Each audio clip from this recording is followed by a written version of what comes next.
Hey guys, welcome back to Chapters of Chan. Today we're going to be talking about 5 of my favorite thrillers. And that being said, I feel like we're a lot more, I guess, picky, or we're better at critiquing thriller books. It's easier for us to find the faults in a thriller book.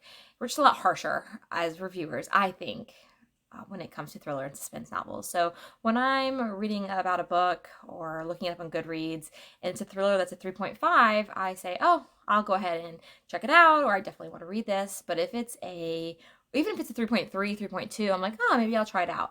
But when I look at a romance novel that's a 3.5 or lower, I usually just say, not right now. Let's let it get a few more reviews in.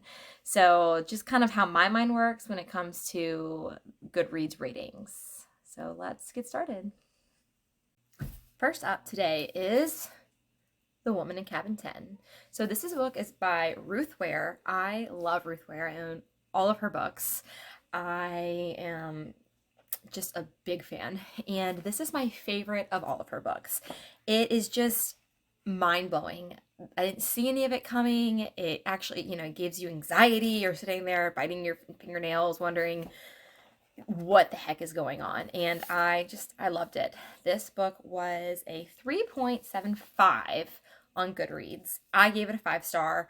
Again, highly recommend it. A lot of Goodwills or thrift stores, even thrift books, they have this for pretty cheap. So a solid place to start with Ruth Ware. I know she has another book coming out called 0 Days, I think, in June. Unfortunately, NetGalley denied me. It's very sad, but they also denied me for The It Girl, so makes sense. But yeah, so first up, The Woman in Cabin 10. Next is The Next Wife, and this book is by Kaira Rouda. I don't actually know how to pronounce her name. I'm so sorry. But it really took me by surprise because I was not, I kind of went into this, I didn't even read the synopsis for this book, and it blew me out of the water. It's basically it's about the next wife, and a man basically randomly dies, and it's all about how did he die? Did someone kill him? Probably not. It's very, very interesting. I loved it. And this had a 3.76 on Goodreads. I think I gave it a 4.5. I might have given it a 5 stars, but I think it was more of a 4.5, but I rounded up to 5 on Goodreads myself. She also has another book coming out, Beneath the Surface, in September, and I cannot wait. I actually did get that one through NetGalley, and I am stoked to read it. But I have a lot of books on my TBR right now, so I probably won't read it for a few months. Next up is The Girls Who Disappeared. This book was insane. Absolutely insane. It was a dual point of view book, and there's also past and present. But the past, you had no idea how it connected to the present. It didn't even have the same characters when you're reading it, and you're like, why does this even matter? But oh my gosh, this book was insane. I had never read anything by Claire Douglas before, and now I want to read every single one of her books because, my goodness. Fantastic book. 5 stars. I feel like I would have given it 10 if I could, but I could only give it 5.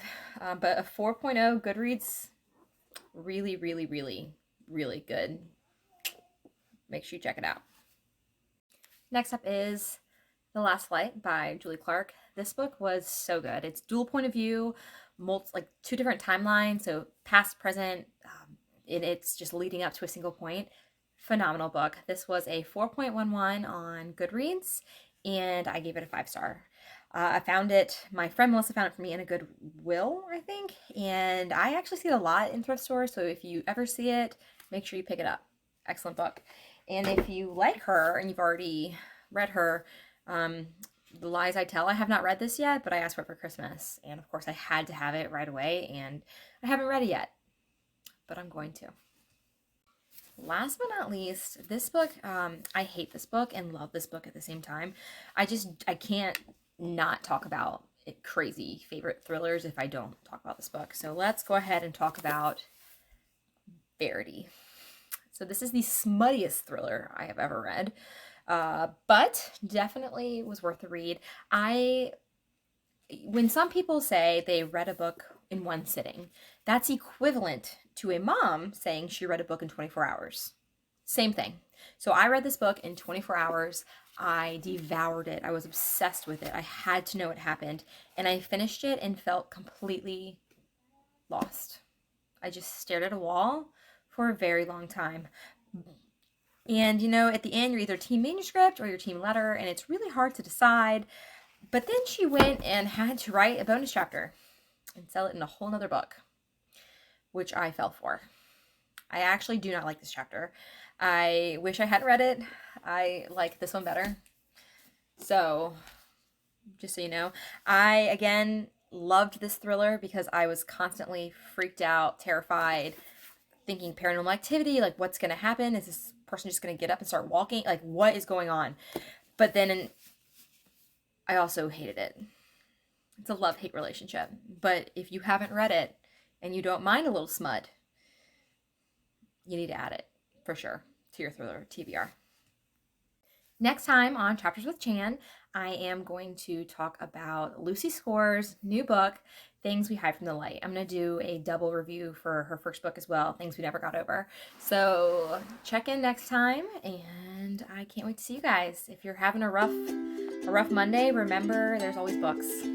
Pop an audiobook in, open your Kindle, or pick up a physical book because it's always nice to escape. Have a great day.